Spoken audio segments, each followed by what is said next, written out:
Hebrews, Hebrews, Hebrews. This is Israel Wake Up. It's our Women's Advanced Bible Study Night, 7th of November, 2024. Okay, topic inside the room, we're going to be revisiting Project 2025, being that the election is already over with and we already have a president. So we're going to go back and revisit that video and we're going to break it down. You can go to our YouTube channel to Israel Wake Up, check out our videos.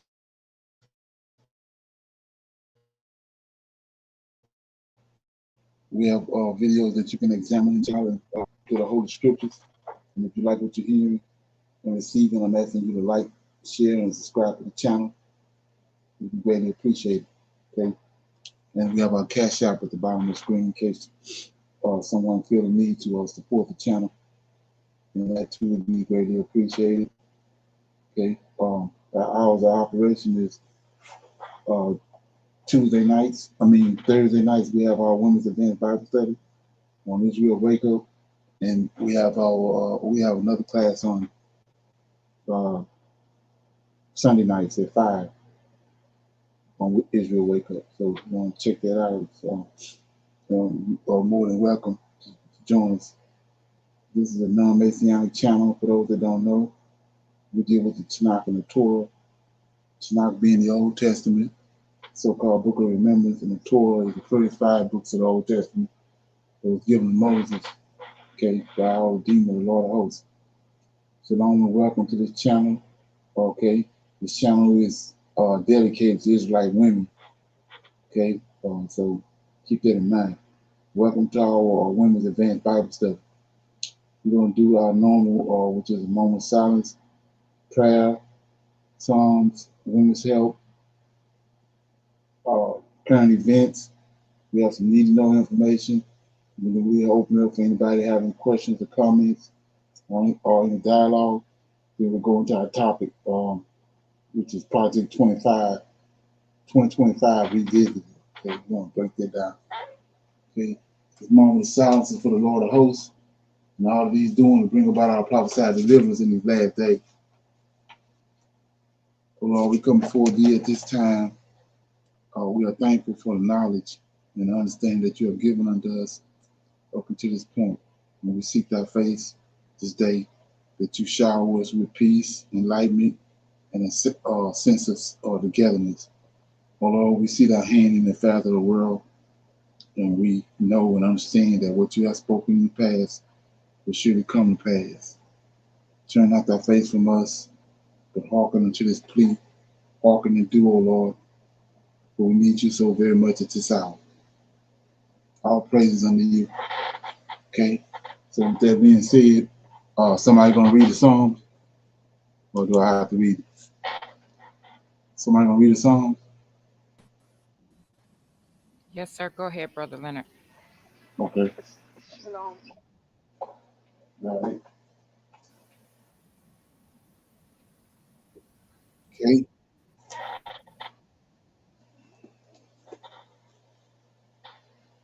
Okay. I'll read Psalm 70. It's a prayer for deliverance. Okay, it's a Psalm of David. Make haste, O God, to deliver me. Make haste to help me, O Lord. Let them be ashamed and confounded that seek after my soul. Let them be turned backwards and put to confusion that desire my hurt. Let them be turned back for a reward of their shame that they say, aha, aha. And let all those that seek thee rejoice and be glad in thee. And let such as love thy salvation say continuously that God be magnified. But I am poor and needy. Make haste unto me, O God. Thou art my help and my deliverer. O Lord, make no tarrying. Okay, so that was Psalm 70, a prayer for deliverance, the Psalm of David. Okay, anybody have any comments on that? Okay, we'll go to our women's health moment.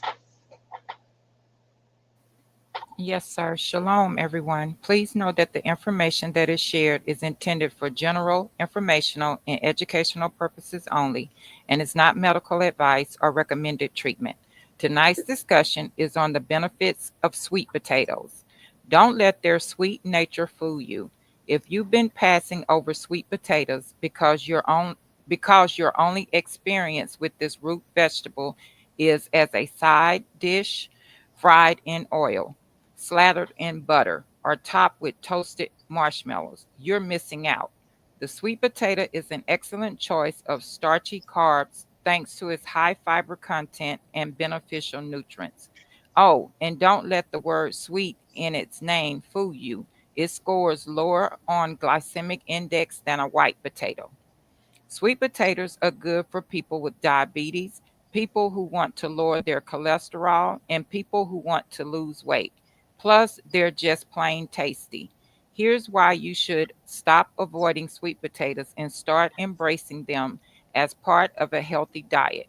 Sweet potatoes are not just a cheap, easy, and delicious addition to anyone's diet. They also have several health benefits, including helping with gut and eye health and lowering cholesterol. They're high in fiber. Look no further if you're looking for a portion of yummy, high fiber food. They pack a nutritional punch. Lots of good for you foods get casually called superfoods, but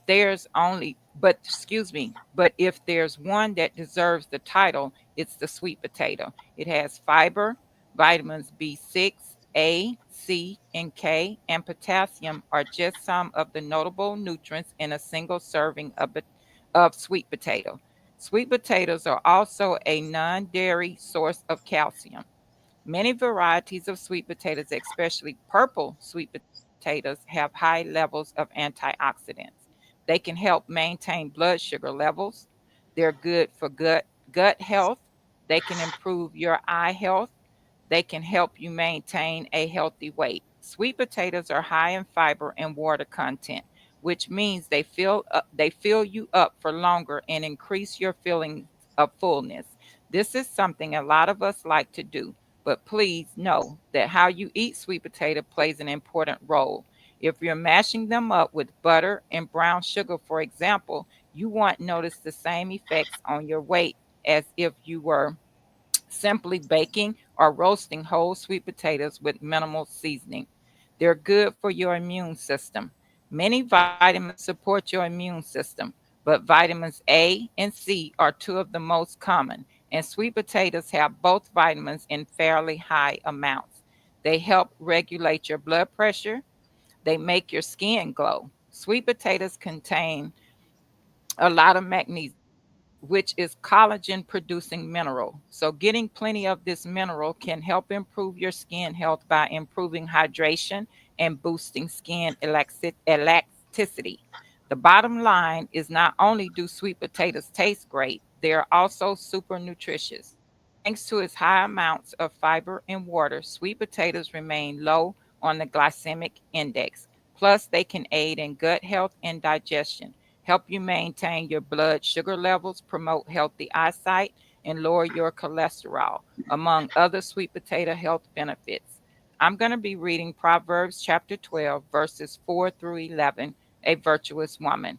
Verse 4: A virtuous woman is a crown to her husband, but she that maketh ashamed is as rottenness in his bones. The thoughts of the righteous are right, but the counsels of the wicked are deceit. 6. The words of the wicked are to lie in wait for blood, but the mouth of the upright shall deliver them. The wicked are overthrown and are not, but the house of the righteous shall stand. Verse 8: A man shall be commended according to his wisdom, but he that is of a perverse heart shall be despised. He that is despised and hath a servant is better than he that honoreth himself and lacketh bread. A righteous man regardeth the life of his beast, but the tender mercies of the wicked are cruel. Verse 11: He that tilleth his land shall be satisfied with bread, but he that followeth vain persons is void of understanding. Tonight's discussion was on the benefits of sweet potatoes, and I read Proverbs chapter 12, verses 4 through 11. Shalom, everyone. Okay, appreciate that information. We're going to our current events. Okay, so I kind of dedicated this class right here to what just previously happened on November 5th when Trump was reelected, came back into the White House. So it's pretty much from this point on, it'll be focusing around that. So okay, so we're going to our current event.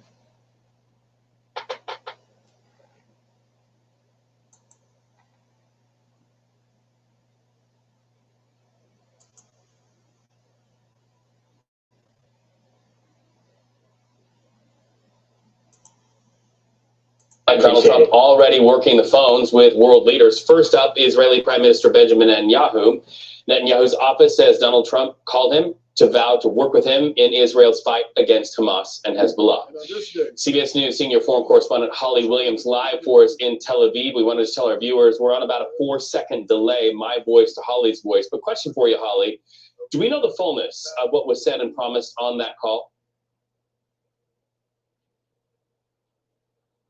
Look, we don't have a lot of details, although Israel's Prime Minister Benjamin Netanyahu was clearly delighted that he was one of the first world leaders that President-elect Donald Trump spoke to after his victory. The Prime Minister's office here said that the two discussed the, quote, Iranian threat. Now, that is a reference to the shadow war that has long been fought in this region between Iran and Israel, that in recent months has come out into the open, with both sides directly targeting each other with strikes.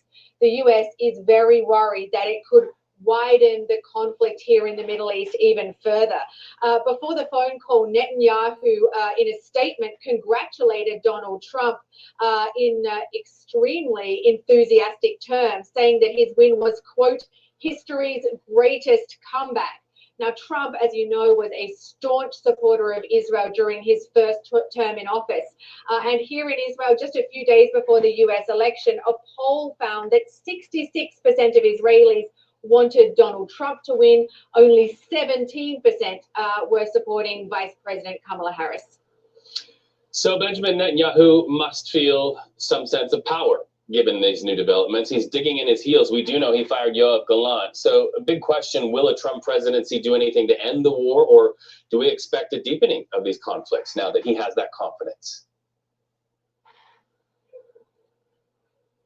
Yeah, look, such an interesting question, Reed. Trump said repeatedly during the campaign that he wanted the war in Gaza to finish, but he didn't really give any details about how that could or should happen. Right. So we don't really know what might happen in concrete terms. But there have been increasing signs of strain between Netanyahu and the Biden administration over the war in Gaza, in particular, the civilian death toll. The Hamas-run health ministry says that more than 43,000 people have been killed during the war in Gaza, and the dire humanitarian situation in the Gaza Strip. But, despite criticism from overseas, including from the US and even here in Israel, Netanyahu does seem determined to push on with the war and achieve his stated goals of destroying Hamas. On Tuesday, as you pointed out, even firing his own defense minister, in part over disagreements they had about what the goals of the war should be. Okay. Any comments on that? Okay, yeah, so we see right here that shouldn't be no surprise to nobody that Netanyahu was the first person he called, because, like I said before, he's the one, the first thing he did in his other administration was he went and moved capital from Tel Aviv to Jerusalem, which was major. So he brought Jerusalem back to the capital, make Jerusalem the capital. That was like 2,500 years, 3,000 years since he had been the capital. So he moved it. So that's no, a lot of things starting to make sense now. So what I'm gonna do right here, right now, is get some feedback from people that's on the line, what they take on how they feel about Trump winning on November the 5th. Anybody have any comments on that? Any what they think about it? Shalom. It's mentioned that he had more backing from overseas than he did for the U.S. they were all anxious. The ones that were speaking with him in his last term Right. um, was really, celebrating prior to saying how much he needs to be back in. So it's um, it's a lot to say. No No pinpoint on offense, how. but it, Okay. Yeah, to pinpoint on exactly how it went, but yes. So now it's just to um, understand the playbook that he's going by. Um, there's nothing one can do about it now, and so yes, it's just next person probably will be President Putin speaking out, or Kim Jong Un saying something. These people in BRICS will probably mention some more things about him. Right. Okay. Anybody else? Yes, shalom, everyone. I don't know, kind of makes me a little nervous from his last um, stance in the White House. So just quite not sure what to expect for him, because he's always on 100 and his mind is always all over the place. Right. So his decisions is just based off of how he's feeling at the moment. I don't think he really ever thinks about, what's good for the people. It's just about himself. So um, to me, his last term was not great at all, ending with that big racket on January 6th. So it does make me kind of nervous with him being in office, going to be in office. Right. Right. And the thing about it is, well, we know, it's crazy how the population of the Americans, how this guy even was running after all the things that happened on January 6th, all the things that went down, and then he ended up getting 34 counts of felon. How did he even uh, make it to the point where he is today as being elected as the president? That's the crazy Right. part Yes, about it. sir. Nobody even look at that. I mean, that's a disgrace to the whole so-called democracy that you saying that everybody's uplifting and saying that it's so great. That whole system been denigrated. You had something you were saying? No, sir. I was just saying, yeah, you're right. That is really what makes me nervous, right? Because he's what, 78, 79 years old, Yeah. and Right. it's like now, to me, that's just a verification for him to say, I can do whatever I want to do, you know, Right.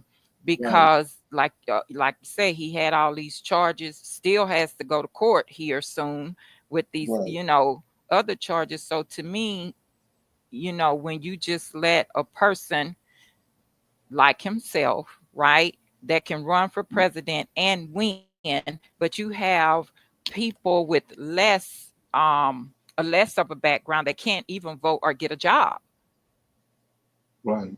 but Right. he's able to run as president of the United States. So, Right. there was felons that couldn't even vote for a felon. So it really makes me nervous that he's going back in office, because he has that mindset, I'm Donald Trump and I can do what I want to do.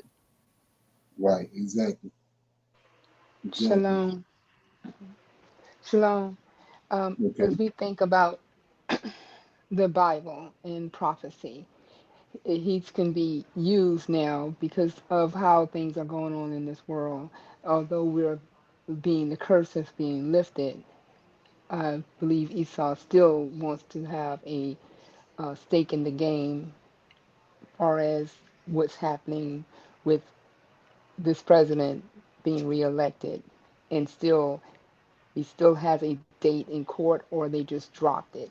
It's just too much to believe. I think it was November the 15th he's supposed to be going to court, but he's the president now. So has that all dropped? And that's another Right. thing, like you say, Michelle, this is just too, how can we famine this person becoming a president again, and the votes he has, but all the things he's done that's not even legal for him to register to be a president, but he is. So again, it's all Esau is letting all this come about, and he's being, I'll say he's being one of those, like we're saying, China's being used, or Russia, just like King Nebuchadnezzar, these people are being used because of the curse that we have that's being lifted, but we still need to believe, to have the knowing of the Most High, not just believing in the Most High. We have to have the knowing of the Most High. And as we know who He is and whom we belong to, all this will, He's not going to reign forever. And the things that He does do, like I was saying before, just the playbook. We know His moves. He talks about Himself. He puts Himself in third person at times. So just read between the lines. And I don't think that He can conquer much of anything if we don't keep our, ears open and adhere to what's going on, not run away from it, but be there and listen. Exactly. So you can see that. You can see how, like we were just listening to me looking at that, they're making a statement to saying that the white man, he can do what he wants in America. That's a statement. The statement is being projected to me when I look at that, because yeah. Shalom. And I feel it's not just it's more about the financial person, the one who's high in stakes. Because this man would criticize his daughter and say she's ugly and he doesn't want anything to do with her, the youngest one. It's about having, for as Trump displayed, having money, looking pretty, or having followers. These lower class, middle class, and very low class people of his race is not going to get the same attention or any of the attention that they think they're going to receive from him, because he's not for them. He's for his 1% and only his 1%. And that's something they thought, or may thought, that was going to help them. Because if he cuts the programs, as they're saying he's going to do, it doesn't affect the ones of the 1%. It affects the middle class and the poor. And they're Right. part of the middle class. They're part of the poor. So it's not he's not going to separate anything. So Okay. all that behind him, make America great. Do you understand? When they so-called America was great, they were still not in that status along with them. They were, poor was poor, regardless what color you were, middle class was middle class, and the rich was the rich, and they did not mingle. Yeah. Okay. So we'll go to some let's go to this next video. My name is Dr. Mobi Saraki. How you doing? How's everything going? I really do pray, family, that you are very well in all your ways and that you're moving into living your best life, living in your own terms, that you're living in your sovereignty, because the world is facing a global coup d'etat from the architects of the New World Order agenda. They've taken over the Billionaires Club. They've taken over, the World Economic Forum. They have penetrated every single government. They are holding a lot of presidents hostage, like the president of Kenya. And they were really pushing to implement the New World Order. And one of the biggest things they were relying on was Kamala Harris becoming president. And so a Trump presidency is a big blow to the globalists and the New World Order agenda. Now, I've talked about this before. I talked about this when Trump won the last election, and I talked about how Trump and the globalists were like two secret societies at war. Trump's secret society was against the collapse of the divided states in order to, to collapse the global system, because they made kind of the divided states the center of the world in terms of economy, in terms of all kinds of things, the superpower of the world. And we, when Biden was still even able to talk, he was really talking a lot about, climate change lockdowns and coming into other lockdowns and all these other things that they were planning, family. We saw earlier in the year around May, where they tried to pass the World Health Organization mandate, which would have given the globalists power over the constitutions and the sovereignty of nations across the world. And that was stopped. I even feel, family, although we all know that Biden's presidency was actually Obama's third term. And we are very lucky that somehow Biden malfunctioned. And it was like Obama was not able to fully flesh out as one of the architects of the New World Order agenda. He was unable to fully flesh out and fully carry out the agenda. But in order for the New World Order to accelerate their plan, they really needed the divided states, and they really needed Kamala Harris in power. And a lot of African countries were actually praying that Trump won, because it meant less interference from the divided states. Just before Kamala lost, family, Kenya already had the CIA visit us twice. They forced the extradition of, I think, some Turkish people and some other guys, but they were also trying to get a base in the northern part of Kenya called Wajir. We were passing all kinds of bills, globalist bills, family. Bill Gates was given immunity. They were even now getting ready to roll out the vaccine in December. And so a lot of countries were really in between a rock and a hard place in terms of the bullying of the divided states and the arm twisting to make countries and nations align. And we're still dealing with a lot of that here in Kenya. They've come up where they want to, you've already seen, they want to put digital IDs in our children. That's Bill Gates, that's a globalist agenda. They want to monitor all our phones. They want to, there's been so many bills that try to control our agriculture, Bill Gates agenda, to make farmers, to basically kill small farmers and colonize our agriculture. It is beyond a neo-colonial agenda. It was about creating a prison planet, family. And there's a clip I'm going to share at the end of this where one of the former Vatican, those guys that red dress in black, I don't know the hierarchy there. He also reveals this thing where they wanted one world government, one world religion, one world money system. So there was a lot that was trying to move us into the digital money system. And I'm not saying that now Trump is in, that all this stops.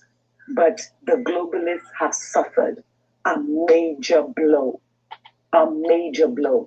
And with the amount of damage they've been doing to run down the divided states in the last 4 or 5 years, Trump has a lot of work to do to get the divided states back. They have knowingly allowed in so many gangs. The idea was to collapse the divided states and move the center of the world to Asia or somewhere, like some were saying China or whatever. We recently saw Russia come out and say that they are going to now offer asylum to the people of the world who are standing up against this neo-colonial system. So there is a lot happening, family, with this global coup d'etat. And what is required of each and every one of us is not only to stand in our individual sovereignty, because they're also trying to take over our minds and our hearts. Ever since COVID, we've seen the outcome of the original plan of the CNNs of this world, which was to become tools for global MK Ultra, global mind control,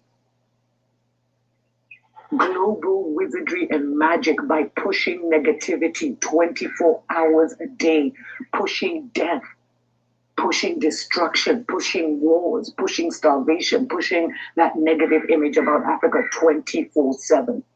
This was not by accident. This was by design.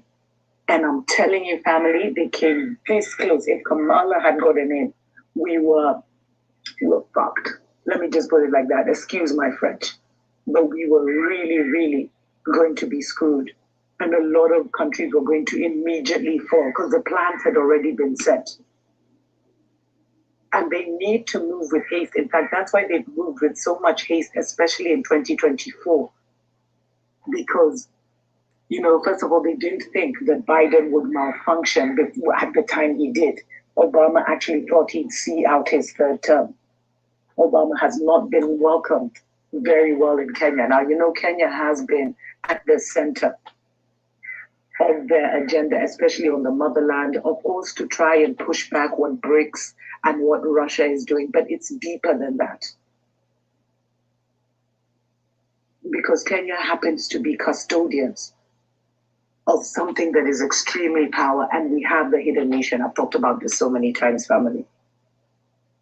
But now what is required of each and every one of us is for us to stand in our individual sovereignty, and then for us to stand up against the invasion of our freedoms in our country's family.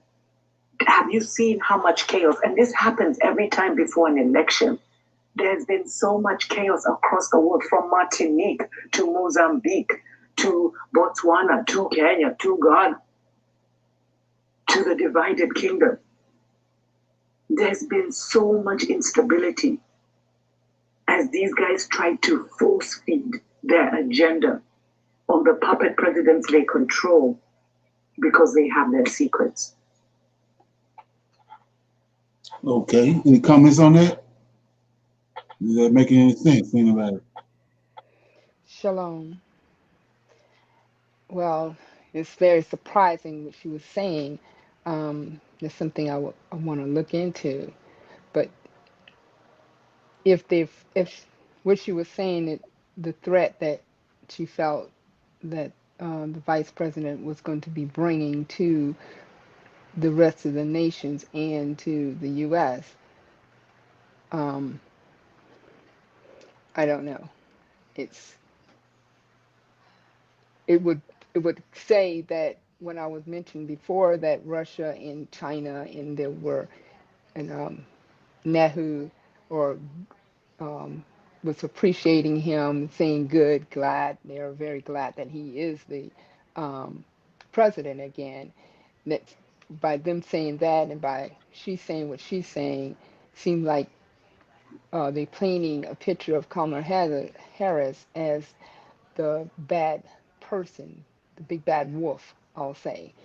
And they're so glad that she wasn't. If she was going to be able to do such, destruction to the U.S. and to the other nations, I have to look into that.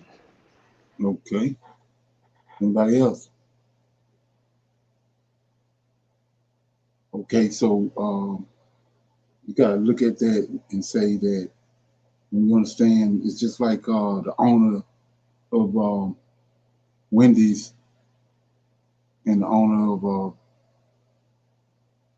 let's see what it is, KFC, same owner. So you get hungry and you're saying that, or you get into it with the people over at Wendy's, they don't treat you right or whatever, they don't have no good customer service. So you say, I'm not going to deal with them no more or give them any more business. I'm going to go to Wendy's.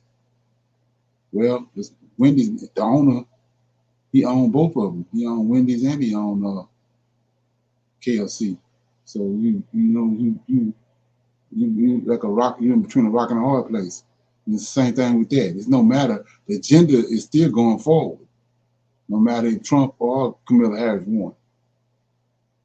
So if she's looking at it and seeing that it's going to be they collapsing everything around. They want America to collapse, and they collapsing everything around because they want to move the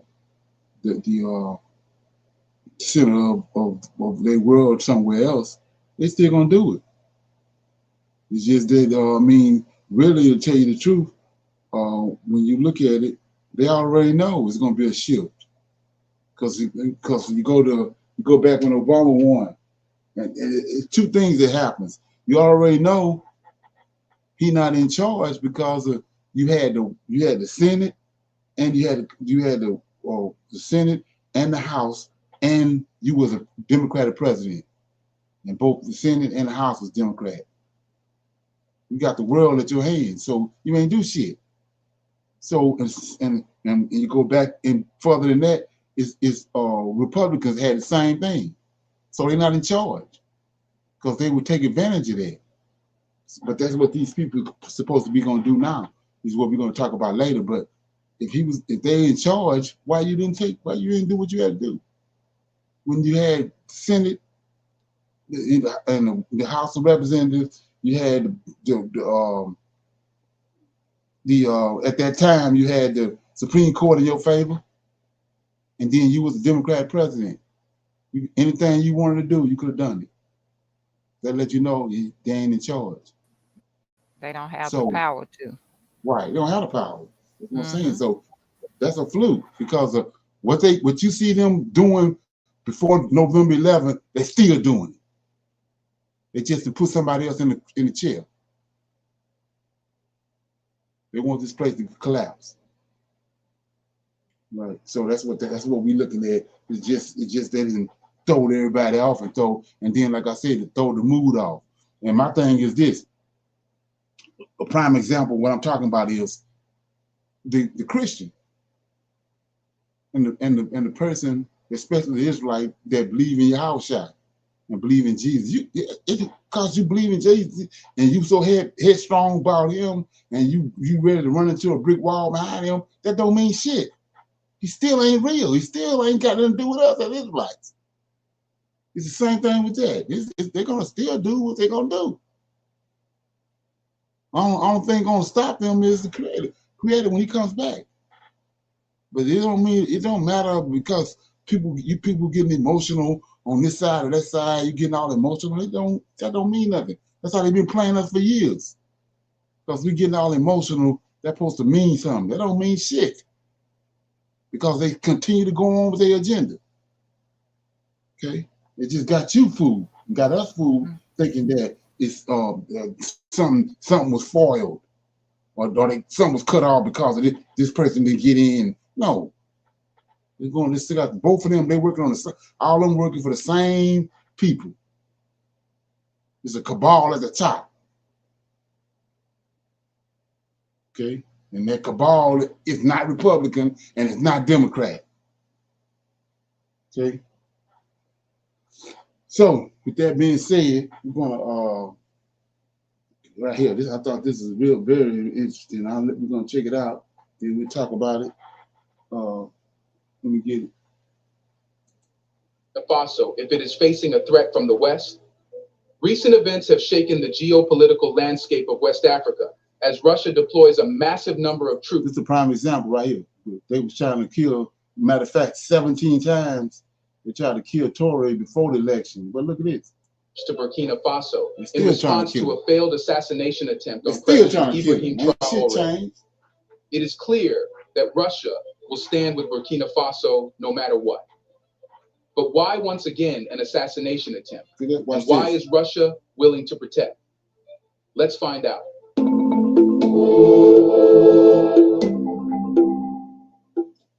We all know what external factors are behind it. And not just us, but everyone is saying it. So, what drove the West or its allies to attempt the assassination of Burkina Faso's leader, Ibrahim Traore? Audacity to tell us that we are poor countries. They're taking trillions out of Africa every year.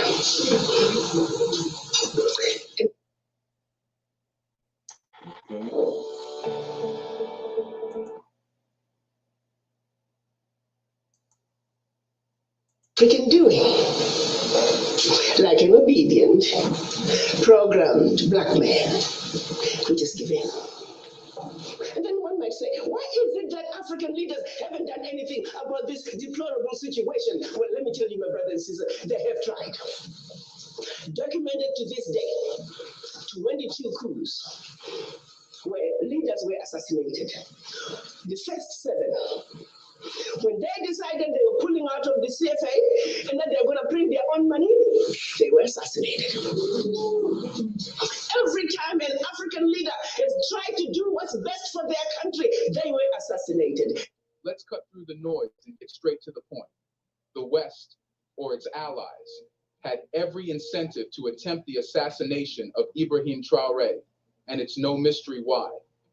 Since coming to power in 2022 through a popular uprising, Traoré has become a symbol of defiance, a thorn lodged firmly in the side of Western powers that have long treated Africa as their resource pit and geopolitical chessboard. This is about much more than just one leader.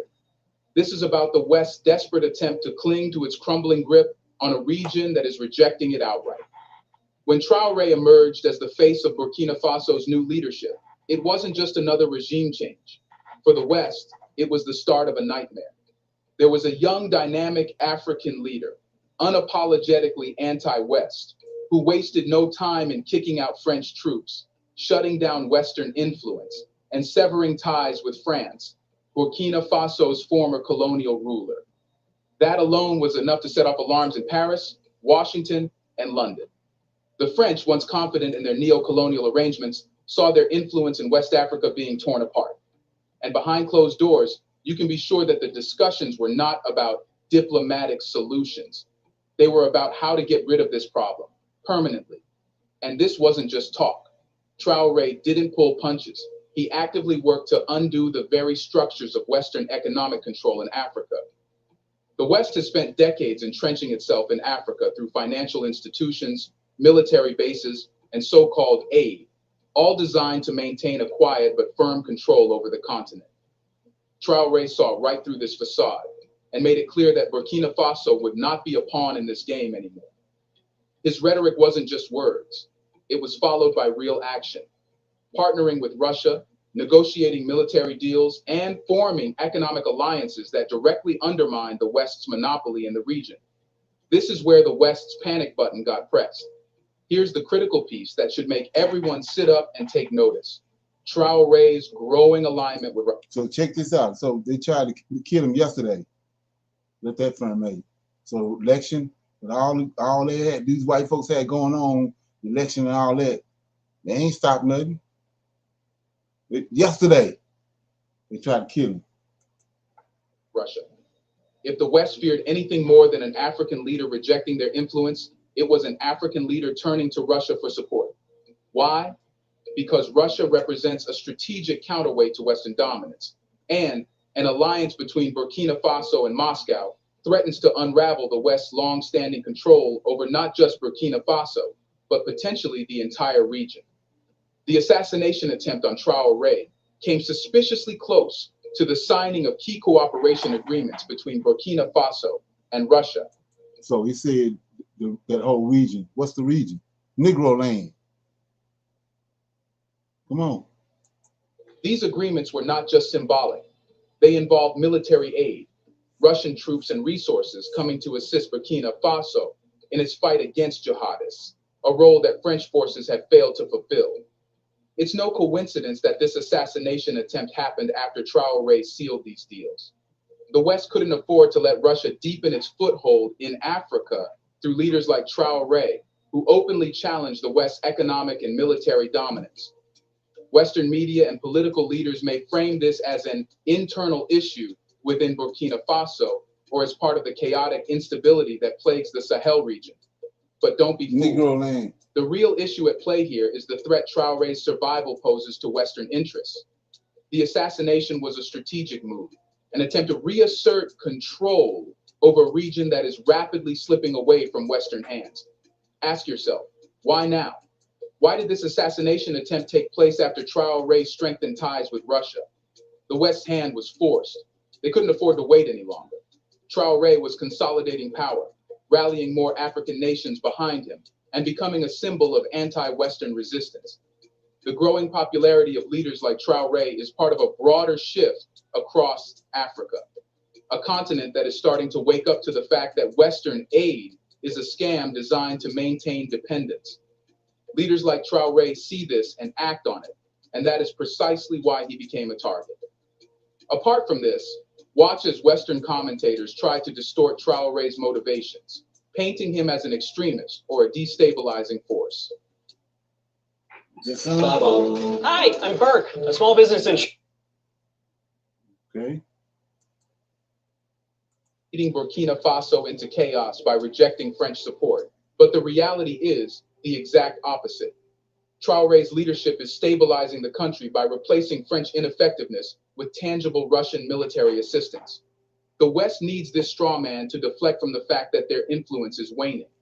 They need to create a narrative that portrays Traoré as reckless because the truth, that he's making strides toward genuine independence, would expose their failures.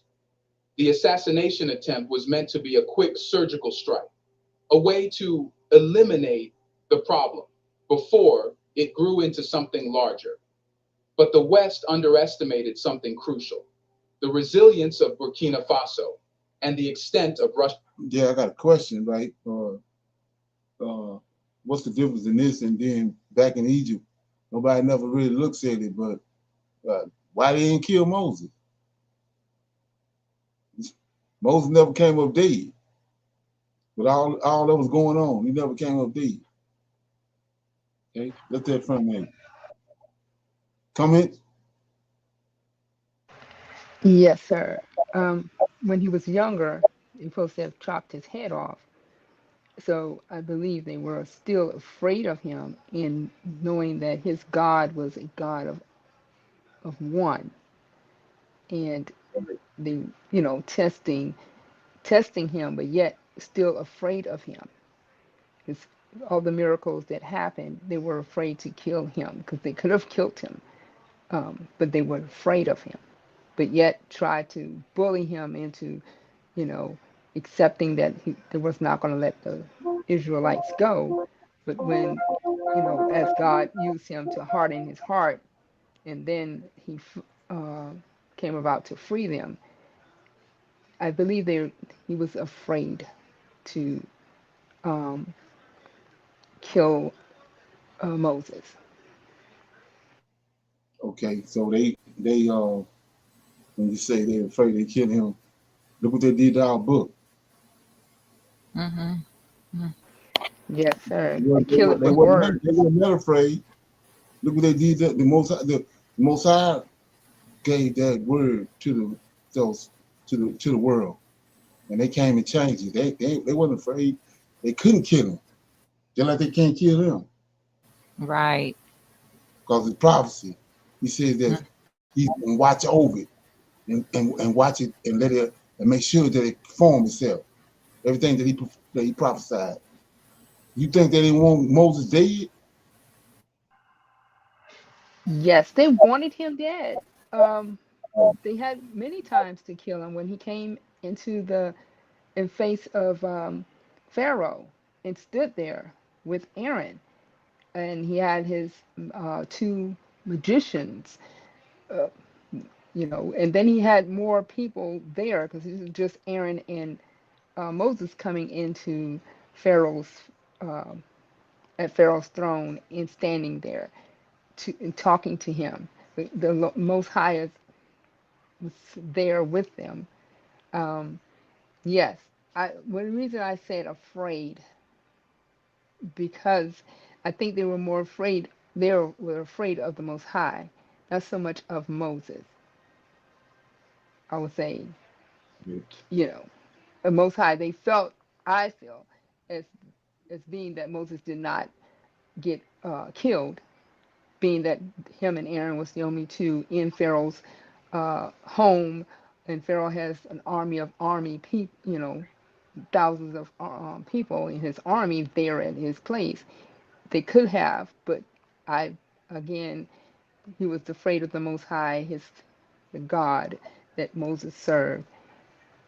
It was more of that. Shalom. Yeah, go ahead. Yes, shalom, everyone.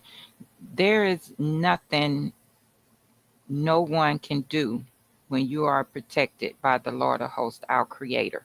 So Right. as Brother Leonard was playing the video, that is all that I was thinking about. It is our creator that is protecting him. It is our Exactly. creator that has Russia sending in this massive amount of Right. military troops. We have someone that is being taken care of, just like us. I spoke that earlier, about Trump, but I'm not afraid. I know who my creator is, right? And Mhm. he states that he hates all workers of iniquity, right? He Exactly. states that. Right. And he says that he will destroy them. Right. And I truly believe in his words because that's exactly what they are. They're workers of iniquity. Brother Leonard explained that earlier about them owning Wendy's and KFC. They're all working together. So you saying, okay, Wendy's has given me bad service, so I'm going to go to KFC, not understanding you're still supporting Same people. the same people. So this man is being protected. Right. This is like the 18th time, I think, Brother Leonard, they Right. said, like, Right. he is truly being protected by the creator. There's nothing no one can do to destroy him, because the more they try to destroy him, the more he's being protected. That is what I get out of the video that Brother Leonard played. Right. And so to add to that, you got to go back, look at the transatlantic slave trade, our time over here. All the leaders, they made sure they gave us the history on it. All the leaders, all the men that rose up, they killed them. They killed them. They did them bad. They raped them and did everything else. And we over in Africa, all those leaders, they got to track out a long list of leaders they didn't kill. So you say, well, what you talking about? Go to David. Those were the giants. Those were giant nations, the Philistines, and all them different nations. They wanted David dead, but they Yes. couldn't kill him. They couldn't kill him. So what we know by looking at that, understanding it, back then, when David was alive, Solomon was alive, they wanted them dead, but they couldn't kill him because he was with us. But he cast us off. And we see all the things that happened up until now. Now all of a sudden, they can't kill this dude. So what they tell me, he back. He came back. Because any other time, he'd be dead, been dead. Yes, sir. That's what they tell Shalom. me. Yeah, go ahead. So I'm joining the conversation late. I apologize. Mhm. I caught the tail end of I think it's Cheryl's conversation and listening to the comments that Michelle made. This kind of reminds me, it's not exactly, and I may have missed part of the conversation. It's not exactly, but it reminds me of the idea about Job, how God had his hedge around him. And Exactly. when he removed the hedge, that's when he was vulnerable to the world or to the devil. Right. But when there's a hedge, it doesn't matter who, what, when somebody tries to do something to you. If God has his hedge around you, you're protected. Come Right. on. It's only when he removes it are you at Right. risk. Come Right. on. And All then looking at praises. this, right here, you can see this is divine. This miraculous compared to the last 2,000 years, how they've been killing brothers all over the place. They can't Yes. kill them. Yeah. So what he's doing is detrimental to them as a people. So they want him dead because he's injecting life in all the African leaders Yes. and all the African people, but they can't kill him. And they're actually seeking him out Yeah, now. Right. They're exactly. they're they're not coming to them the way they used to. I got some rice and some grains. Give me a gold mine. They're coming to him as an equal. This is Right. also unprecedented and unheard of. Well, Russia and China is coming to him as an equal. These over here in the West, like I said, this Bible 101 right in everybody's face, but they ain't looking at it. So the West, they ain't no, they got you thinking that JC came and died for everybody. No, it's some people that the Most High said is wicked. He don't have nothing to do with. It's the West. Yeah. It's the West. Right. And you know who I'm making reference to is the recent I don't know if Michelle sent me the video or I saw it somewhere else. There was I think the Crown Prince recently approached him about making a deal. I don't know if Michelle is So that's who I'm talking about. Is the people that normally sit back and sort of profit off of, not the way that the West did, because they've always been unequal, but there are the people that are rising, I would say, are seeking him out as an equal and trying to do business. So I mean, I see that as a positive. Right. And so another thing you have to look at, Torah is that when you go back to this Tanakh, the Old Testament, back in the day, he a king, right? They got another name for it now, but he's a king over Burkina Faso, right? Right. Putin is a king. Mm-hmm. Okay. Trump, now he a king. Mm-hmm. So these kings. So what is the Lord of hosts? He the king of kings. Mm-hmm. And he dictate what these other kings do. Come on. Yeah. That's what we're looking at. So he says that when you see this, see, everybody don't see it, but when you see this, know that I am back. Know that I'm over my people. That's what we're looking at. Come on. He'd have been dead. 5 years ago, he'd have been dead. He would have never had that coup. No. And then see, another thing you have to understand, it's more Africans trying to kill him than them. Shit. There's more people right there. Burkina Faso wants the nigga dead than just those people in the West. I believe the West behind it. Yeah, but I'm saying that the way they conditioned us. They're coming, yeah. So they want those dead old too. tactics are dead. All people want to be. Right. And all them other leaders that they've been sitting there being tormented, and he had to go along with it, and they look at him and he ain't going along with it. So they saying, who this Negro is? Yep. You know what I mean? Come on. Everybody want him dead. But this is like I said, this is straight from heaven, divine. This is a sign for anybody that say they're awakened. This is a sign. Yeah. Yeah. Shalom. Lord of hosts raising him up and he gonna protect him. Right. Yes, and my comment, Tasha, Brother Leonard asked about Moses, and that was I was speaking. He came in. I was speaking on Moses and how the Lord was with, the Most High was with him, and that I felt that Pharaoh was scared. Oh yeah, in that I particular. totally I Yeah. agree. And Yeah. I mean, again, I'm coming in late in the conversation. I want to add something. I was so excited about coming tonight. Is as we've seen these things unfold, another huge thing that just recently happened is, these are the words they use. Germany's government collapsed today. Right. Exactly. The prophecy is coming true. Right. But you got to look at that. So they want you to think like the lady just said on the video that Trump came in and saved it. No, he ain't saved it. The same thing still going on. They just made a change, but the same thing still going on. They still doing a slow demo job on the West and on America. It's got to go. It don't matter who they bring in the White House.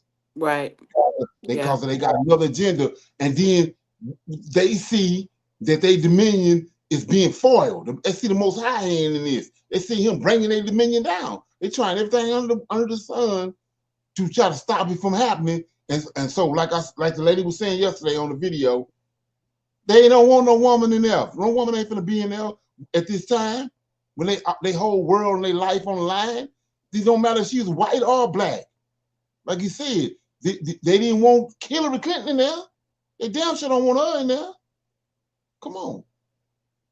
You gotta look at that. That's what that is. They world is on the line. They locking in for the last battle. Right. Yep. And like I said before, was Constantine a nut bucket? I don't know. Yeah. Constantine the one was the New Testament. He the one buying the New Testament. Oh, Constantine, yeah. Was he a nut? Was Antioch Epiphanes the nut bucket? Yeah. Okay, so that's what they want over them. What is Trump? Crazy. Come on. Ooh, nut bucket. Crazy, lunatic. So that's who they want over them. Mm-hmm. Yeah. That's what we're looking at. And they trying everything on the sun to try to cut it off, but they can't cut it off because there's so many things happen. Like I said, you think it's a coincidence what they did with Caitlin Clark? Mm-hmm. Come on. And now they got I don't know if anybody paying attention to it. They got this white boy playing for Duke or Cooper Flag. Mm-hmm. Right? So we say, what you talking about? Go back to Leitner. Remember Leitner for Duke? Mm-mm. Yeah, look him up. Leitner. He the one they won like what? All 4 years he was in college. They blowed him up. Then he went to the NBA. He was a bust. Oh yeah, didn't do nothing. Yeah, they trying to make all it. And then the other dude, Tebow, was in Florida State. Florida. Well, so they trying to blow these white heroes up when they ain't shit. Yeah. And then they want to know why all these sisters in the WNBA got a problem. No, you blowing this woman up and gave her all this credibility and marketability, and she don't fit the bill. Way more cracking under pressure.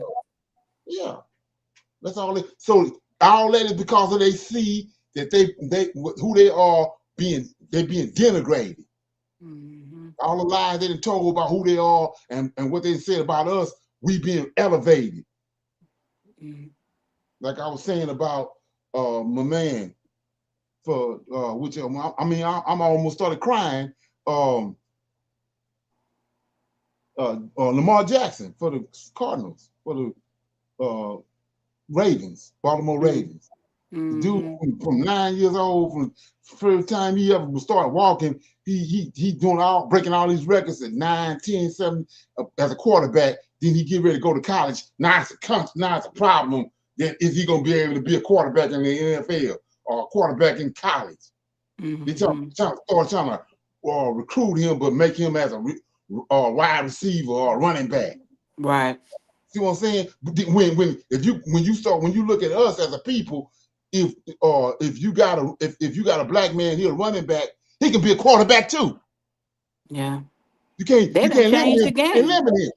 Yeah, huh? They didn't. The black quarterbacks done changed the game. Yeah, they ain't used to run like that. They ain't used to run like that. Exactly. They want to put like I said before, the same thing what they just done with Trump and they wanted to put the white man back there controlling everything. But every man, every guy you got coming through the NBA, if he's a quarterback, he can be a running back. If you're a running back, he can be a wide receiver. Yeah. You limit him. Cause y'all limited, you trying to limit us. Yeah. Come on. Shalom. All it's doing is when you see a dude like Michael Vick and Lamar Jackson, it's exposing the whole thing. The first thing you're gonna say, well, damn, what's called Michael Irvin could have been the damn quarterback way back in the day. Yeah. You limited these brothers, and so you say, what are you talking about? So by you limiting them now, whereas you getting him just to play a wide receiver, you getting him $200 million a year. Well, now you got to give the nigga down $100 million. Mm-hmm. Or $400 million because he can play quarterback, he can be a running back, he can do all that. Yeah. Come on. They was trying to keep up that narrative that the quarterback was a thinking man's position. So the implication was the black man can't think. Right. Exactly. Exactly. That's my point. But he's saying, but they showed you over and over again that he ain't that they didn't broke that mold. And and the thing about it, like I was saying, the point I'm making is that we keep on trying to prove to them that we can do it. You ain't gotta prove them. Shit. Damn them. Come on. Like just like this here. Or what we get ready to talk about this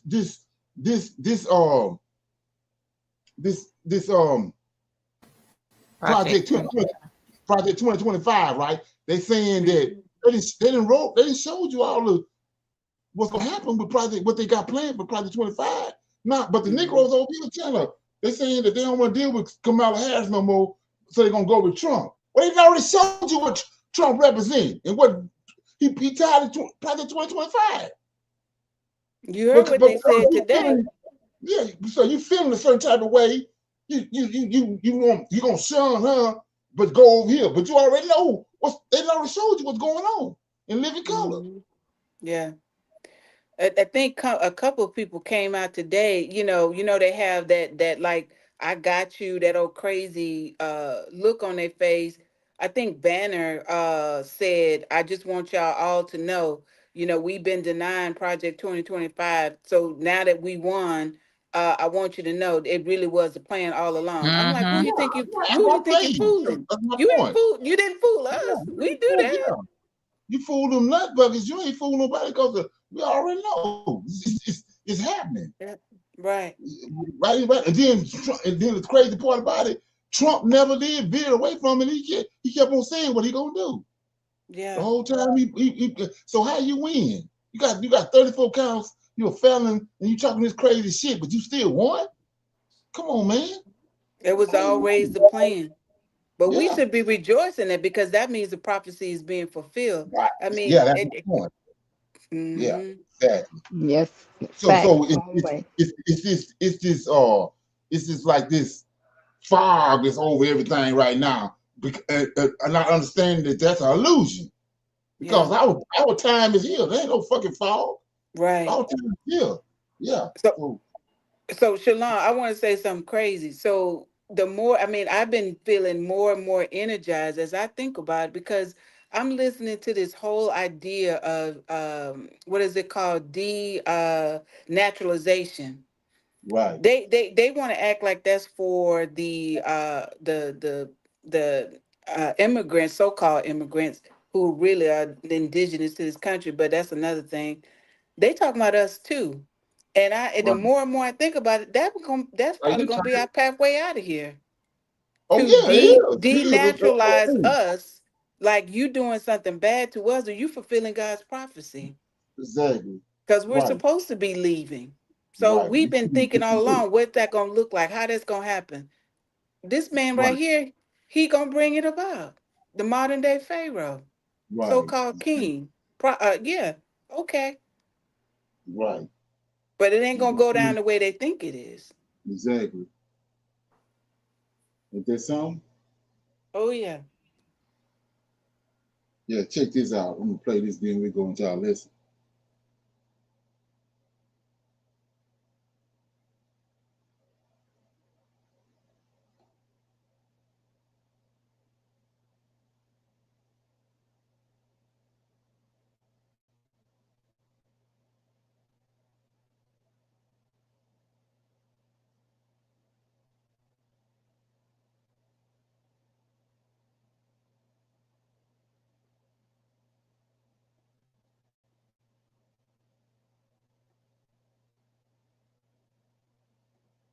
Hello everybody, welcome back to the channel. What I am about to show you is something that happens when you put too much confidence in man.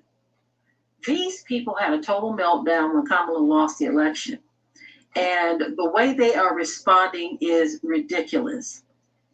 They are responding like people who thought that this woman was going to single-handedly save their lives. People around the world are just messed up, y'all, because they think that their salvation, their quality of life, their lifestyle, their existence, they believe that their existence is hinged upon these people. This is what happens when the whole world turns away from the Most High and act like they don't even know who He is. This is what happens. Anyway, take a look at these meltdowns. I'm pretty sure more are going to bubble to the surface, but look at these. And of course, you know, I will be right back. I can't believe Trump's actually going to win this thing. Oh, Jesus Christ, I'm so pissed off. God damn it. I have never in my life yelled at a girl like this. When my mother yells at this, it's because she loves me.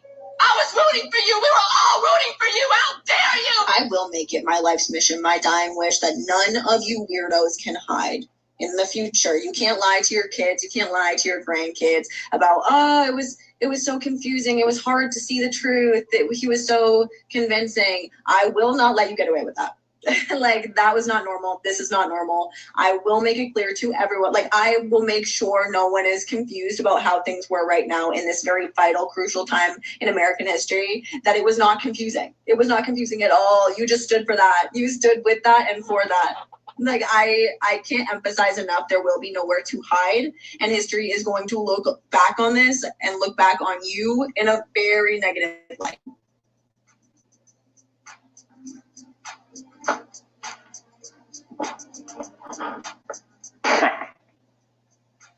I'm sorry. No.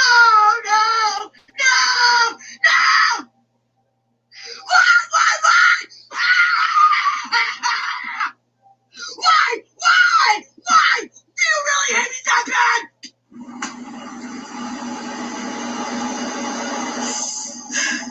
We may not have rights tomorrow. So I'm going to bed with the last of the dignity that I have left. Yeah, I'm scared to go to sleep. I might wake up a motherfucking slave. Disney Plus. Y'all, like, why are y'all Trump supporters? Like, why?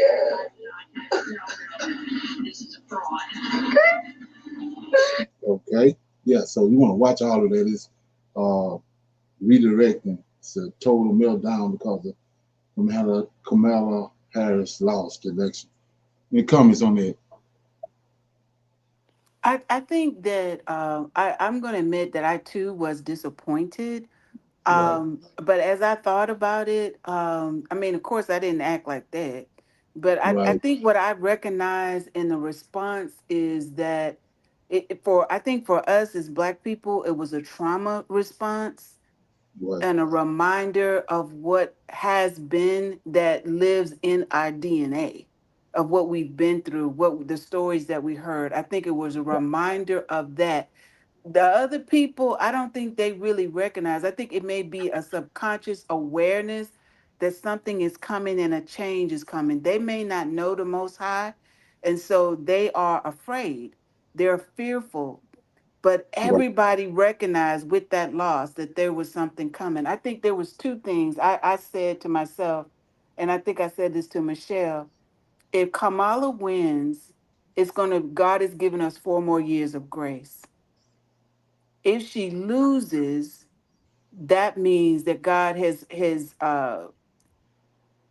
taken his hand off it and his will is going forward.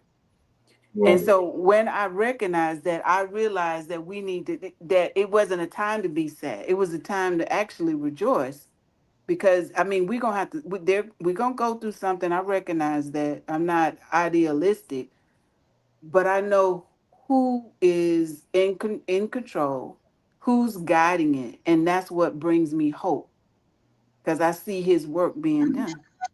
Right. Go ahead. No, that's all. I mean, it's just I don't know. It's like a linchpin that the dominoes are all beginning to fall. I mean, these people are as far as Trump and Trump supporters and that leadership, they're giddy. They're giddy about what's happening because they think that they're going to take Right. All of us, the country, not just the country, but the world's going to somehow magically go back to a time where Right. they were at the top. But what Right. they're about to ensue is chaos on this world and World War III. Right. And go ahead. Yeah. And like I said before, they don't realize that it's two Israels. There's a fake one and a real one, and your arrogancy and all that is based on the fake one. Right. Okay. Yep. Oh, yeah. I could say so much, but I won't give other people time. Okay. Somebody else got something? Shalom. Being that, like I said earlier, about Trump being in position now, again, I will repeat it, that they don't understand that the 1% is going to be the 1%. The rest of them are just hanging in the balance. So they can get out and root, yay, we won, but he's not changing their situation. He's not going to help them with anything. And some of them don't care. Long as he's in there, long as they can wear the MAGA hat, they don't care. Right. Again, with the foreign countries, he's the only president that allowed President Putin to come into the office, the White House, without having any translation for the American of the, his language. It was only Putin's language, Russian language, and no one knows what they said, what they did, and then he left out. So again, Trump knows what he's doing. He can act a buffoon and be as old as he is and do the things he does, but that's all to like throw the rock, hide the hand. He understands, but we all, he's out there just the puppet for the masses. He's the puppet. And by we pulling back the curtain to see who's behind it, like the Wizard of Oz, there's nothing to see here. It is a whole lot, and everything's going to be starting to reveal what's really going on. And like you said, it could be a World War III sooner than we think. But first, he has to get everybody in position here in the United States. Doing with the women, he said he loves the women, but he also, with the abortion, states take control of it. He's placed a lot of things on his walk to being reinstated. He's set a lot of traps out there. And then once he gets in office, even though the Project 2025 is going to be in play, but it's going to be like this because they were working on it the day he left the day he went into office the first term. He was working on it. So just keep your eyes open and your ears open, and read between the lines with this playbook thing, because we don't know. Right. We can, assume, but we really don't know exactly what's around that corner, because so many immigrants has come in from China. China is helping Africa, but why are there people leaving from China coming through the border? Why are they stationed here in the United States? If China has all this way of helping out their people, and then yet helping Africa, building ports, houses, but their people are leaving and coming into the United States. There's a whole lot of things that they're not putting the spotlight on, but yet putting it on there. It's allowing you to see what's going on. But if you're not really looking at it, you're going to be unaware when Trump said out of his mouth, martial law, said out of his mouth, he's going to have the National Guard walk the streets. It's a whole lot of things that's placed in as far as the food shortage and the cows and the birds and the pigs having disease and all this here virus going to pop up when it's dead winter cold. That's when they're going to throw it up, because people do get sick in the winter. It's not Trump. No, sir, it's not him. It's a But I'm group of just saying people that because he's a puppet, just like the rest of them was. yes, So sir. he's just playing his role, just like a Biden did. It's a group of people above him that's causing all this, that's doing all this. He had nothing to do with it. Like I was saying, just think about somebody with 34 counts, and they're a felon. He ain't in charge of nothing. It's somebody else pulling the strings and allowing him to keep on moving along. It ain't him. Trump is the emperor with no clothes. And if you remember that story when we were children, and he was so full of himself and so flattered that a child came in and told him when he was naked or had no clothes on that he had the finest clothes on. That's Trump. As long as you're able to flatter him and make him feel like he is in charge and he's running everything, he's going around telling everybody, I'm the big bad wolf. But you're not. The real wolf is behind him. Right. And this whole Project 2025, my opinion, is really truly a distraction. Whoever is pulling his strings and the forces that are behind him, they letting him talk about that and all that, but that ain't what it's really about. They're gonna have him pull out of NATO. Then you're gonna see Russia run through Ukraine. They're gonna attack Poland. And then all the other countries that, Article 5 is supposed to be enacted if Poland gets attacked. But if the United States pull out, everybody ain't coming together. They're going home to protect themselves. That's gonna be the linchpin for World War III. That whole 2025 is a distraction. They ain't gonna have time to do all that. They're gonna have too many fronts that they're going to be working on. I'm not saying I think we're gonna be at war in a year, but I don't know that. But I know that things are not going to go the way they think. Right. So actually what you're saying is, if you go to 2nd Ezra, when Antiochus came, we read that Antiochus had came, sacked Jerusalem, the Most High people, he allowed him to do that. Then he was on his way to go to, because he was going around robbing temples. That's why all the gold back then was in the temples and in the monasteries. He was getting ready to rob his temple, and the people stopped him from robbing him. So he turned back, and he was pissed off. He on his way back to do some more damage to Jerusalem. But it tells you in the scriptures, the ship, the Chesem, came up. So what you're looking at is the Most High coming in. Yep. He operates through people. So he coming in, they got a plan to do such and such to Israel, the true Israelites. Now that it's not going on, that our punishment is over with, now the Most High is bringing people in to cut it off. That's what we're looking at. There's nothing new under the sun. But what I'm going to do is, on the sake of time, I'm going to play a little bit of this Project 25, and then go back and look at now that Trump in office, we know in office, and look at 2025. Look at its pages offered new administrations a blueprint for executing a right-wing agenda, from purging the government of thousands of civil servants. Right-wing agenda, that's Republicans.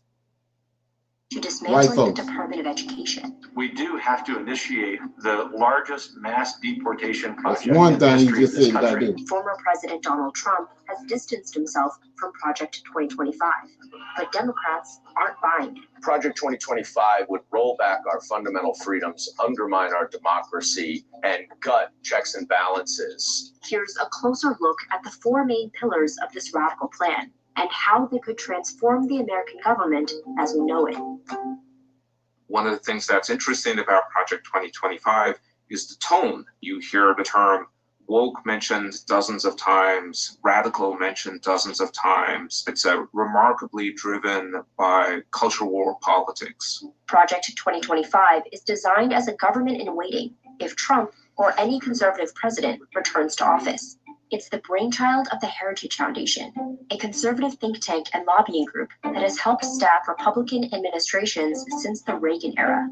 We cover literally every public policy issue in Project. This is the reason why he ain't went to jail. This is the hand behind him. 2025, from domestic policy to foreign policy. Kevin Roberts is the president of the Heritage Foundation and one of the driving forces behind the project. All Project 2025 is trying to do is to be a corrective to the liberal nonsense that has been so insidious inside the executive branch for the last half century. See how this line right here flipped from red to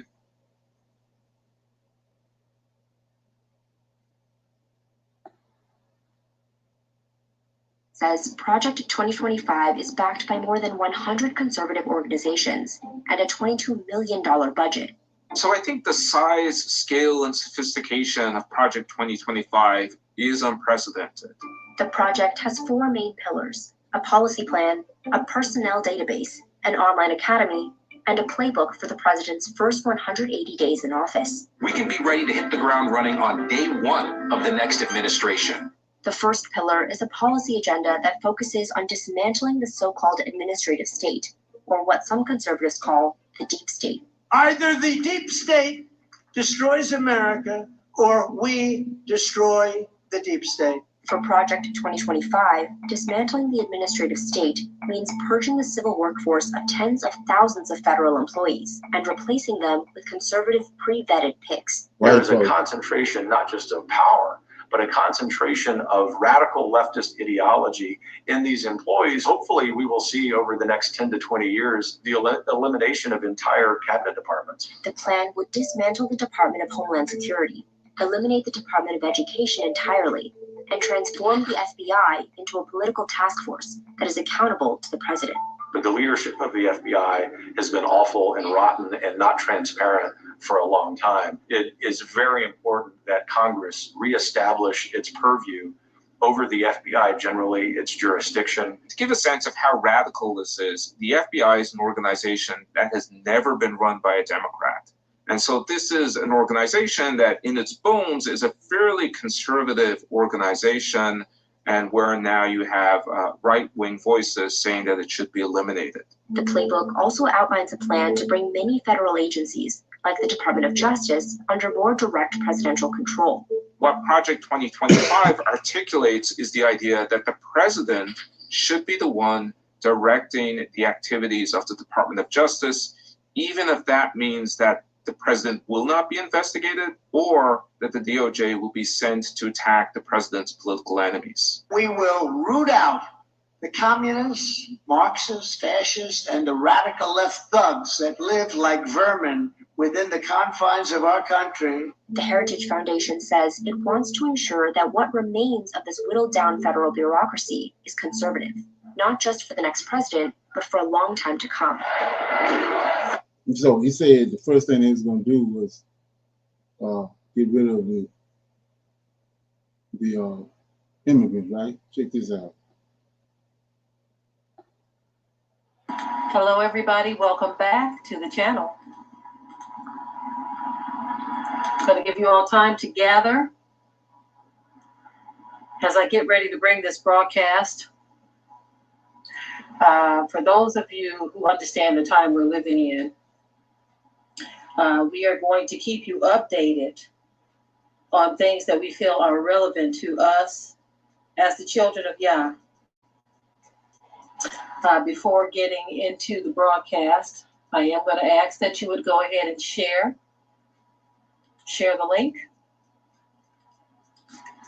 We're going to be getting into the topic of what is going on here in this country. I'm going to tell you right now, it should be very obvious what is going on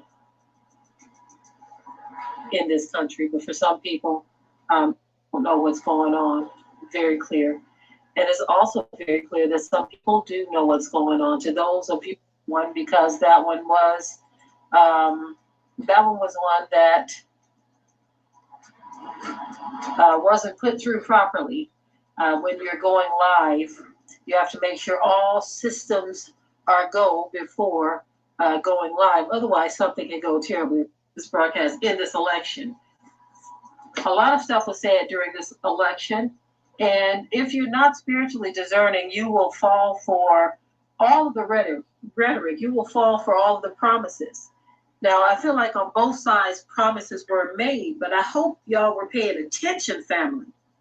to the things that were said that had nothing to do with promises. See, everybody has their hand out during elections, asking what a candidate is going to do for them. But they don't understand that these candidates have an agenda too that they carry out along with the system that gives them the platform to carry out agendas. Anyone with eyes to see knows that Trump is a very divisive person, but that is something he has labeled others with. He has said everybody else is divisive. And you can't tell me that anyone with a clear mind could sit here and say that Donald Trump was a man that was put there to unify the people. If you believe that Donald Trump was put there to unify the people, you are out of your mind. I'm sorry. I'm sorry. Okay. I want to go ahead and say this. One of this man's vows was that he was going to give blanket immunity for cops. But I want to show a comparison here to you. For you black men who are not paying attention, who decided that he was the best man. I literally sat here and listened to one young lady crying her eyes out when she was talking to her black relatives, male relatives, about Donald Trump. They were saying when she would ask them or say anything about him not liking so-called black folk, she said, well, he don't like no, they said he don't like nobody. I just prefer Trump over a woman, you know? I'm like, so this man has been proven to not like you. And he's given blanket immunity to cops, while at the same time, he is also vowing to free January 6th Capitol attackers. So let's unpack that for a moment. Blanket immunity to cops. So he says that he wants to support cops, giving them blanket immunity. But his January 6th people, they actually laid hands on cops, the ones that he claims will get blanket immunity. But he didn't want blanket immunity for the one that took out Ashley Babbitt, which was one of the capital A attackers. Listen to that for a moment. So what is this telling you? All of this support the blue is more about them supporting them laying their hands on you, black man and black woman. Okay, so is that not going along with Project 2025? Or is it not? Well, I mean, I think it's just a part of what's supposed to come. Yeah. I mean, but then there's an assumption though. I mean, of course, if we look at what happened in Germany, with the army and the police and all of that, there's this mob mentality that, I don't want to be the one that stick out, because if I stick out, you're gonna turn on me. But one of the things I want to see is they think everybody gonna fall in line automatically. I don't think that's gonna happen.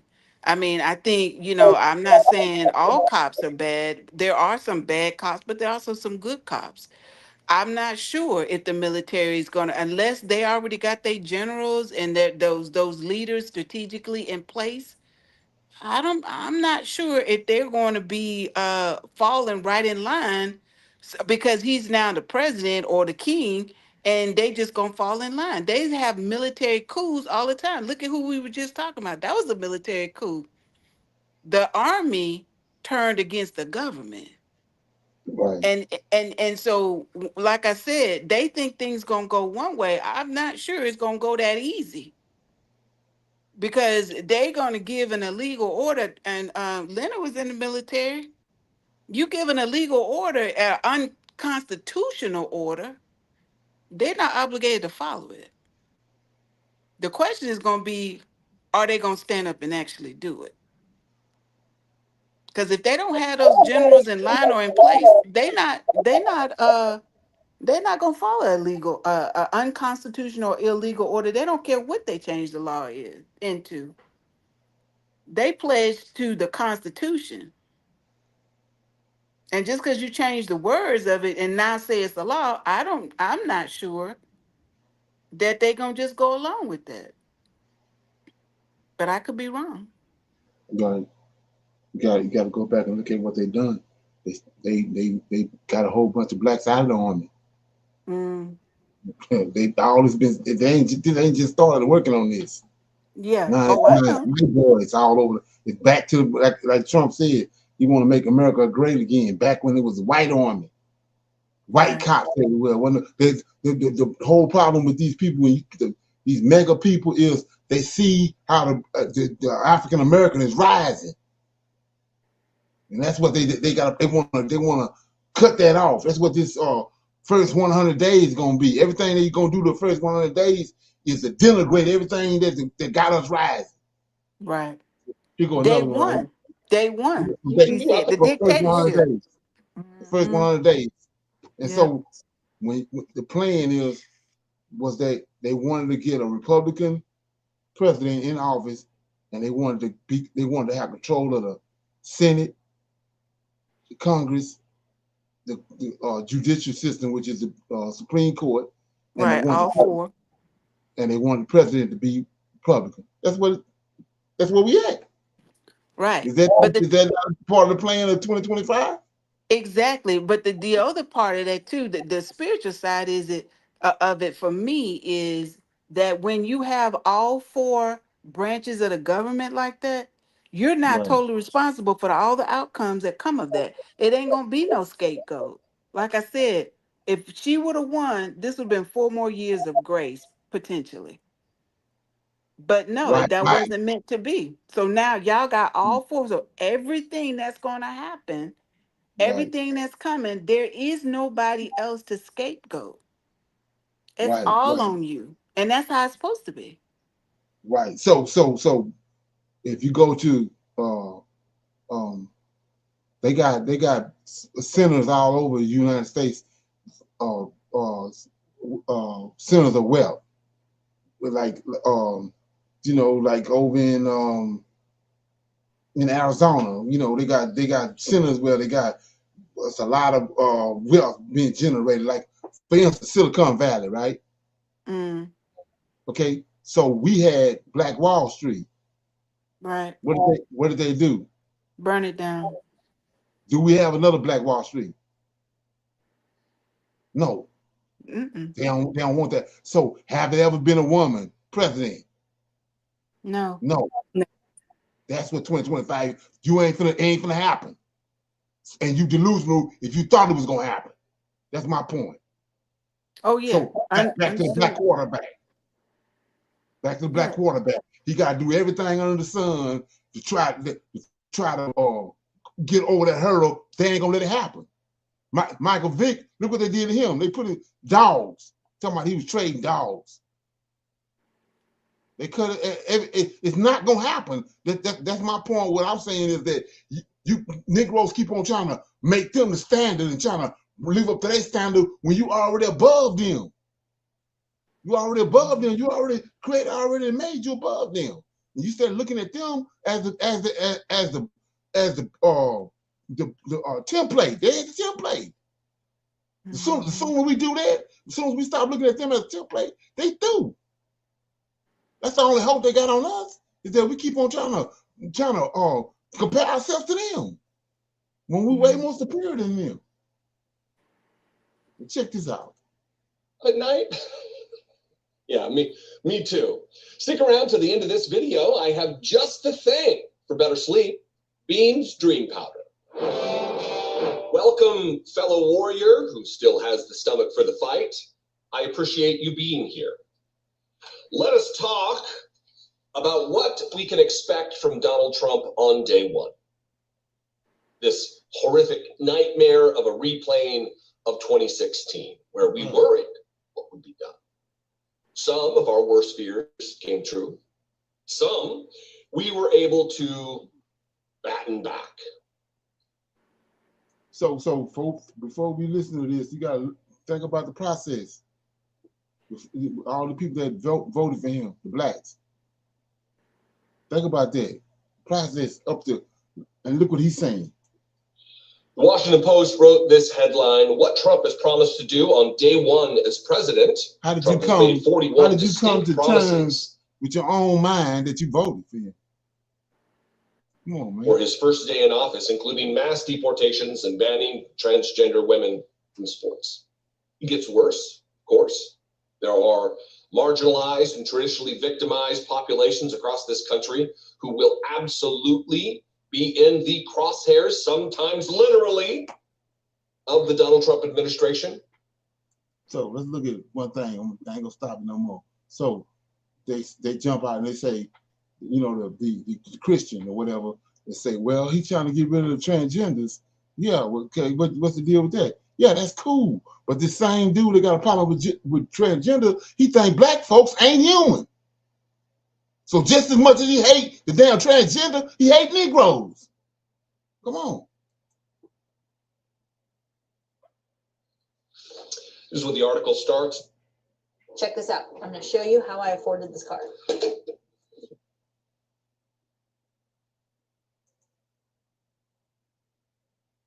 A long list of executive actions he says he wants to carry out on his potential first day back in the White House.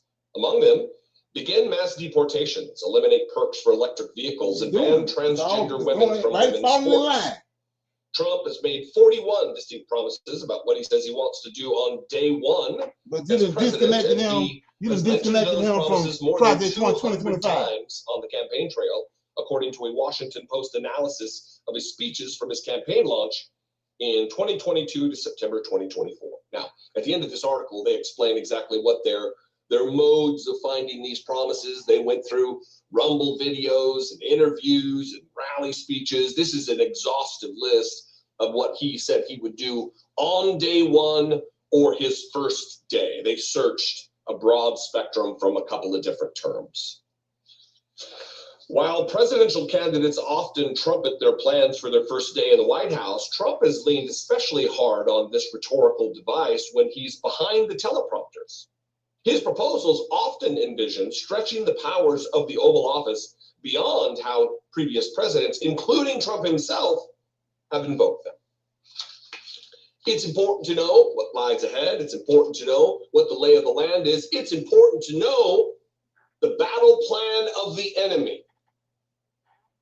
Like I said, 3 o'clock video, if you're still here, you have a stomach for the fight.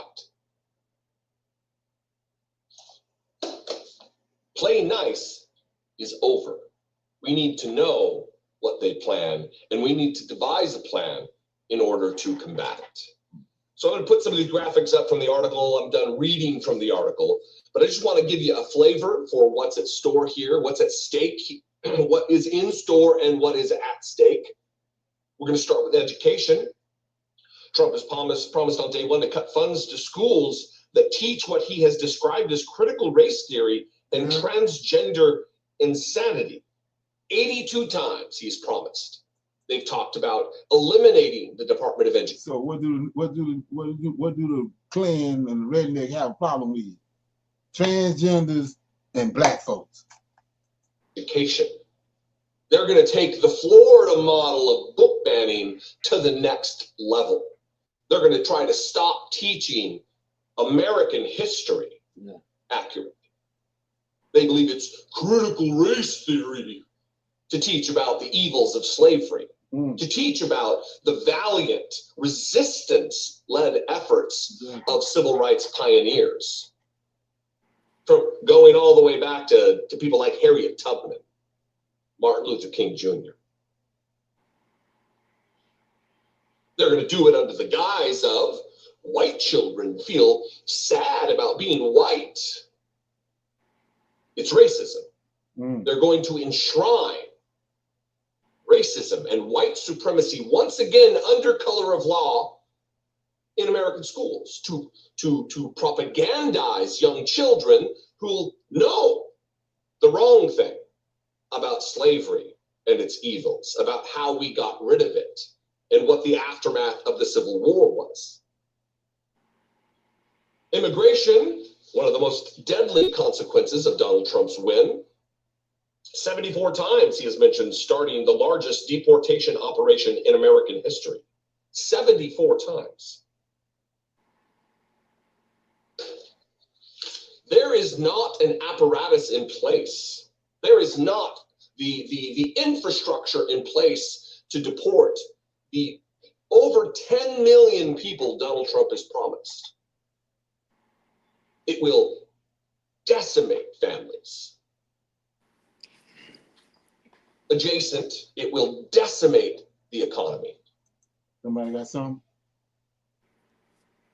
It's bravado.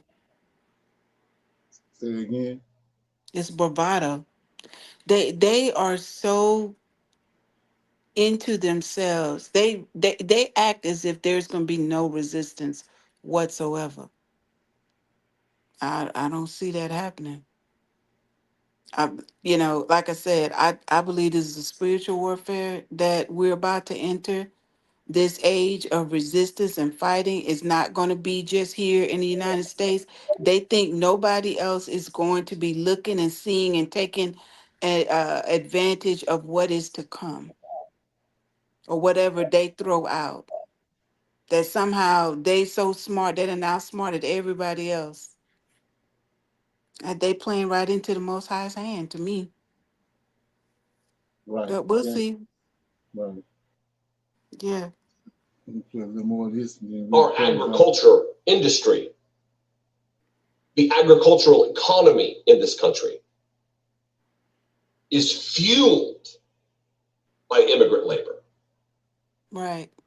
Donald Trump's acolytes, his Nazi fucking assistants like Stephen Miller, are already talking about denaturalizing citizens. People who legally went through the process to become American citizens. They're talking about denaturalizing them. Thank you for remaining in the fight, whether it be with me on this channel or others. Look, the network of independent media on YouTube is disparate and disconnected. I think that needs to change. If you give me 90 seconds, I'll show.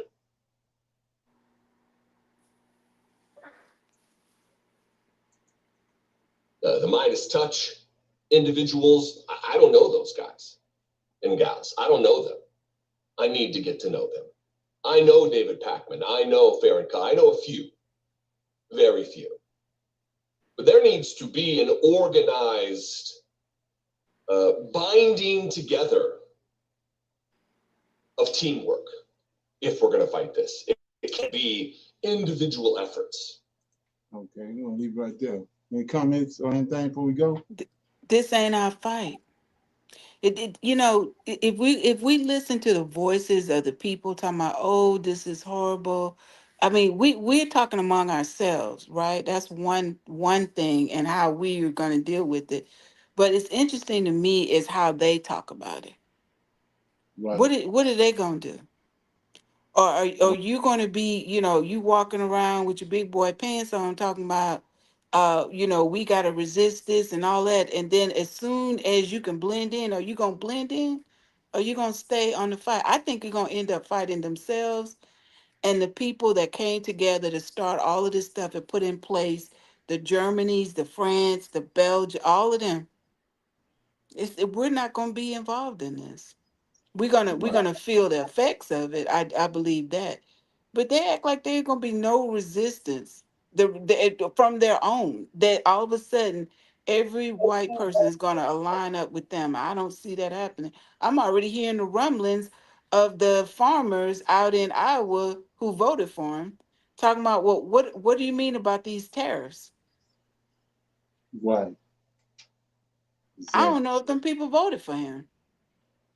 Exactly. That it ain't been 2 days. Exactly. And like I said before, he's pushing somebody else. There's high authority over him. He pushing their agenda. Yeah. Right. Yeah, we're gonna see. Right. Exactly. Anybody else have anything before we go? Oh, I do, because I came late. I wanted to ask you your opinion. Something I thought about today that I thought was interesting was the whole idea of how that group of Haitians in Ohio got pushed into the spotlight. Just think about that for a minute. Now, who are the Haitians? Aren't they supposed to be the tribe of Levi? Yeah, exactly. Right? I thought it was interesting that they got pushed in the spotlight during this time of the, part of all of this reveal. Interesting that they got highlighted in this. And now, they've been living over there quietly for what, 3 or 4 years? Nobody Right. even knew that they were there. And not onesies and twosies, but 26,000 Right. Levites. Right. Who put them in the? Now, Who put them on the spotlight? they did. Trump. That's what I'm talking about. They did. Trump put him on the spotlight. So how can you turn around and vote for him and consider him to vote for him? And my perspective is we have to realize that not only is Judah here, but now the Levites are here. Exactly. Right? And so when you're talking about returning back to our God, who's going to be the one that's going to lead us and return us back to the ways in which we're supposed to be coming back to our God? We were taught by the Levites. Exactly. And it's interesting that they are now here with Judah. Exactly. In the midst of the on the cusp of this great leaving. I just thought that was an interesting perspective. I just want to see what anybody else thought about that, or had anybody else thought about it. Right. That's what I was talking about last night. What people don't understand when you look up and you in the sky in the daytime or at night, that's all you see is clouds, or you might see the sun and this and that and another. But Enoch tells you that it's angels. Those millions of angels that's up there made it conducting everything that we see.